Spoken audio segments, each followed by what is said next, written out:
जय सिया राम। मैं आचार्य राजेश श्री राम जन्मभूमि अयोध्या से।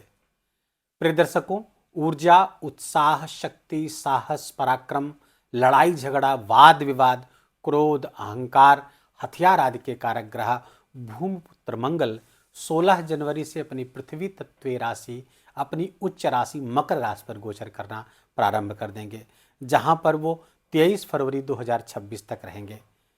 लगभग 1.5 वर्ष बाद अपनी उच्च राशि पर मंगल का गोचर होगा।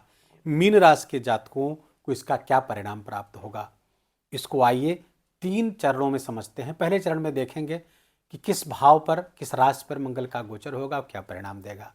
दूसरे चरण में हम देखेंगे कि मंगल की जो 3 दृष्टियां हैं वो किस तरह का परिणाम मीन राशि के जातकों के लिए ला रही हैं। और तीसरा चरण जो होगा अति महत्वपूर्ण नक्षत्रों का चरण होगा।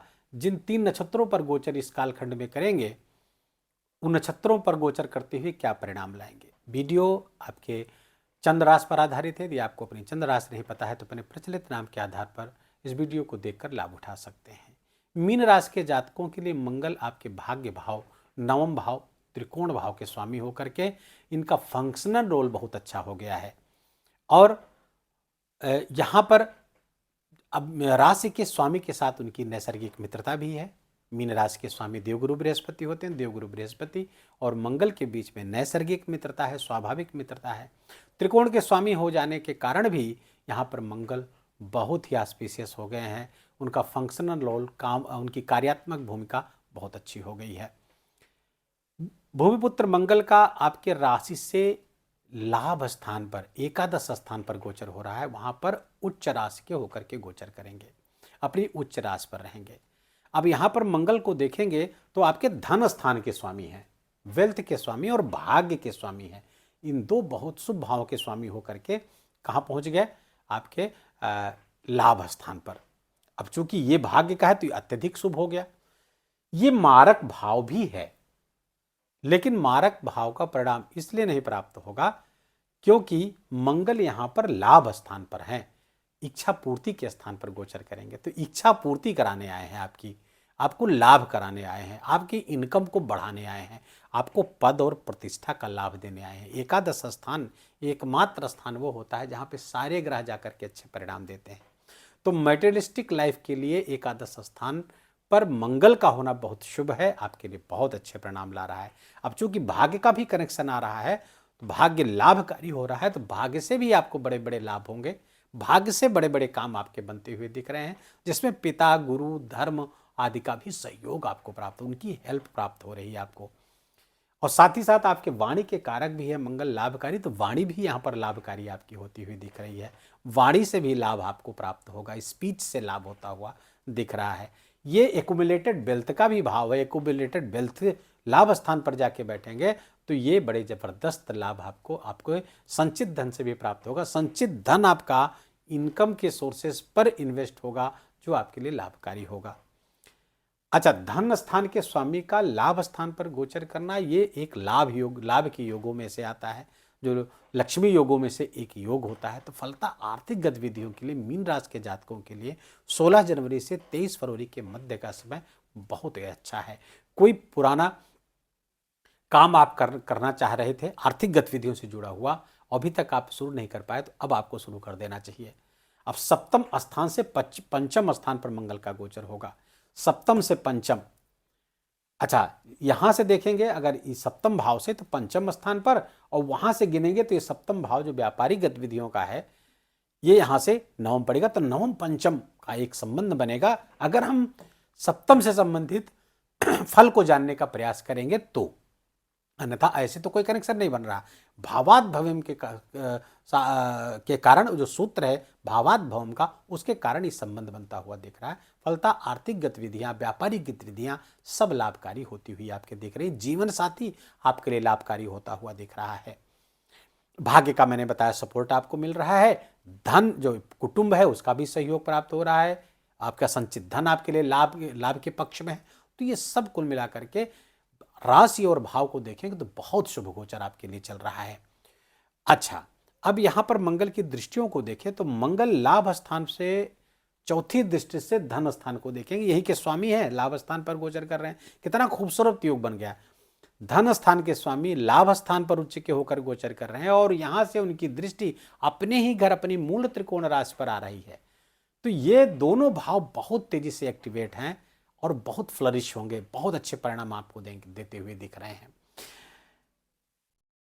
मंगल की जो 7वीं दृष्टि है आपके पंचम स्थान पर आ रही है, यहां पर उनकी नीच राशि है कर्क राशि। लेकिन मंगल एकादश स्थान से जब यहां देखेंगे तो पेट में कुछ प्रॉब्लम जरूर करेंगे, पेट में दर्द की शिकायत आपको हो सकती है, लेकिन शिक्षा संतान के लिए मंगल का ये समय अच्छा है आपके लिए।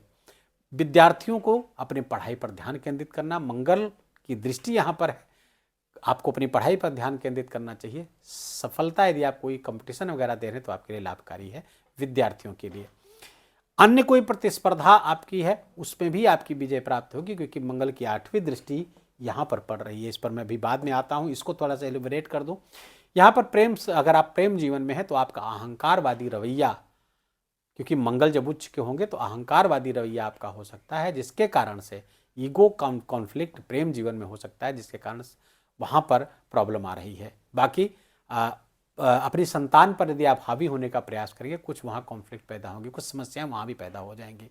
तो सहजता से इन संबंधों के साथ अगर पेश आएंगे तो अच्छे परिणाम आपको इस कालखंड के दौरान इनसे भी प्राप्त होंगे।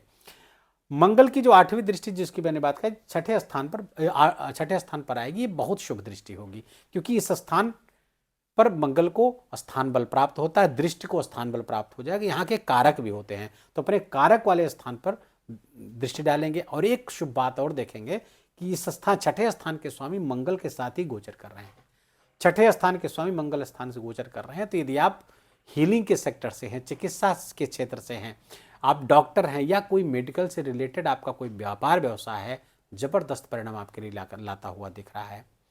पुलिस सेवा से जुड़े हुए हैं, मिलिट्री आदि से जुड़े हुए हैं, क्योंकि सर्विस का सेक्टर है, तो अगर पुलिस सेवा या सिक्योरिटी फोर्सेस से आप जुड़े हुए हैं, अच्छे परिणाम आपको प्राप्त होगा। न्याय के साथ जुड़े, खासकर आप क्रिमिनल सेक्टर्स के क्रिमिनल साइड के लॉयर वगैरह हैं, तो आपके लिए बहुत अच्छा है, वहाँ पर भी आपको विजय प्राप्त होती हुई दिख रही है। तो कुल मिलाकर प्रतिस्पर्धा पर, रोग पर, ऋण से उधारी या कोई EMIs वगैरह है, तो वो सब आपके कंट्रोल में होती हुई दिखेंगी। जो इसके पहले आउट ऑफ कंट्रोल दिख रही थी, अब कंट्रोल होती हुई इस कालखंड के दौरान रहेगी। इस बीच इतनी गतिविधियां कर दीजिए कि आने वाले समय में भी उसको आप सहजता से टैकल कर पाएं।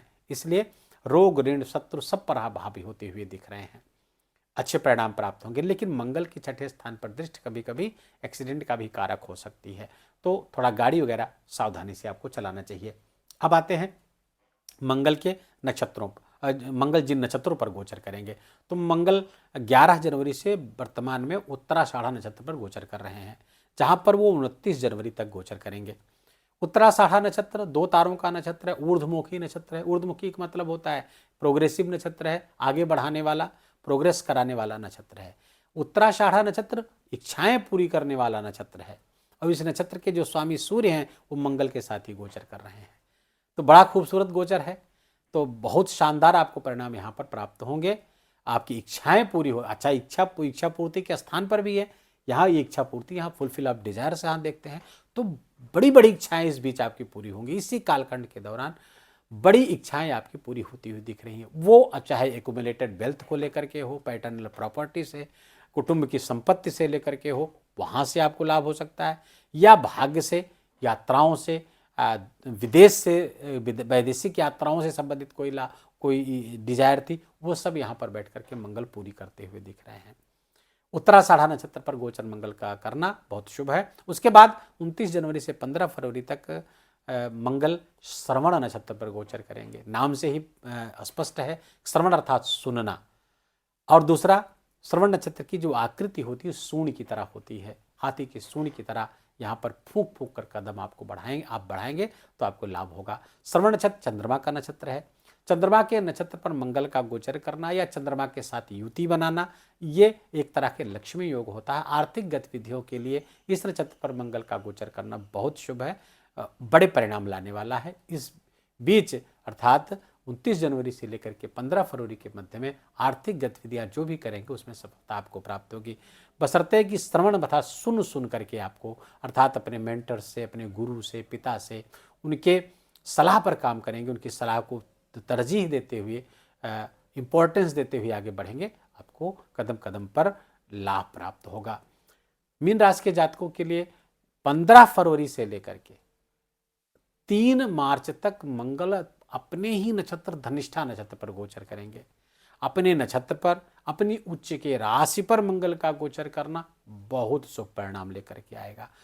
इमूवेबल प्रॉपर्टी, अचल संपत्ति का विशेष लाभ कराते हुए दिख रहे हैं, अचल संपत्ति की प्राप्ति कराते हुए दिख रहे हैं। और भूमि और भूमि का तो बता दिया, वाहन और भवन इसका भी लाभ कराएंगे। पद कोई प्राप्त हो सकता है, कोई बड़ा पद प्राप्त हो सकता है, प्रमोशन आपकी होने की पूरी संभावना यहाँ पर बनती हुई दिख रही है। तो मंगल का गोचर धनिष्ठा नक्षत्र पर फुल ऑफ एनर्जी रहने वाला है। लेकिन एक बात ध्यान रहे, मंगल वर्तमान में अस्त होकर गोचर कर रहे हैं, कम्बस्ट हैं, क्योंकि 17 डिग्री के इर्द गिर्द मंगल जब सूर्य के नजदीक आ जाते हैं तो अस्त हो जाते हैं।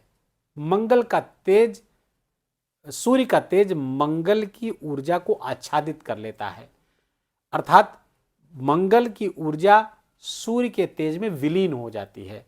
मंगल मंद पड़ जाते हैं, मंगल की ऊर्जा मंद पड़ जाती है। अब उनकी ऊर्जा का सर्वाधिक लाभ लेने के लिए मंगल की ऊर्जा को चैनलाइज करना होगा मंत्रों के माध्यम से। इसलिए जब तक मंगल कम्बस्ट है, आपको मंगल के मंत्रों का जप करना चाहिए। मंगल के बीज मंत्र हैं ओम क्राम क्रीम क्रौम सह भौमाय नमः, ओम अंग अंगारकाय नमः दूसरा मंत्र, तीसरा मंत्र है ओम भौम भौमाय नमः, और चौथा महर्षि वेदव्यास द्वारा जो प्रणीत मंत्र है वो है धरणी गर्भ संभूतम विद्युत कांति समप्रभम कुमारम शक्ति हस्तम च मंगलम प्रणमाम्य हम। इसे मंगल का पौराणिक मंत्र भी कहते हैं। इस मंत्र से मंगल बहुत प्रसन्न होते हैं। तो इन मंत्रों में से किसी एक का चयन कर लीजिए, सारे मंत्रों का जप नहीं करना, कोई एक चयन करिए और उसको ज़्यादा मात्रा में जप करिए, अधिकस्य अधिकम फलम, कम से कम 108 बार, और जितना ज़्यादा आप जप कर पाएंगे उतने ज़्यादा आपको लाभ प्राप्त होगा। अब यहाँ पर मंगल के जो प्रतिनिधि देवता है हनुमान जी और कार्तिकेय स्वामी हैं। तो इनमें जिनमें भी आपकी श्रद्धा हो उनके मंदिर जाना, उनके मंत्रों का जप करना, या फिर उनसे रिलेटेड जो स्तोत्र हैं उनका पाठ करना मंगल की शुभता को और बढ़ा देगा। इसको आपको करना चाहिए। बस इतने छोटे छोटे उपाय हैं, और हो सके तो आप शमी पत्रों की माला बना करके मंगलवार और शनिवार को हनुमान जी को अर्पित करते हैं तो मंगल बहुत ही ज़्यादा शुभ आपके लिए परिणाम देंगे। वीडियो को यहीं विराम देंगे। वीडियो अच्छा लगा हो, आपके काम का लगा हो, मेरा बोलना आपका सुनना दोनों सार्थक हुआ हो तो कृपा करके इस वीडियो को लाइक करिएगा, अपनों के साथ शेयर करके उनको भी इसका लाभ दीजिए। कमेंट में जाकर के जय सिया राम लिखना बिल्कुल भी मत भूलिएगा। मेरा विशेष निवेदन, विशेष आग्रह आपसे, चैनल पर नए हो तो इसको सब्सक्राइब कर लीजिए, बेल आइकन की घंटी दबा लीजिए और अपना बहुत बहुत ख्याल रखिए। जय जय सिया राम।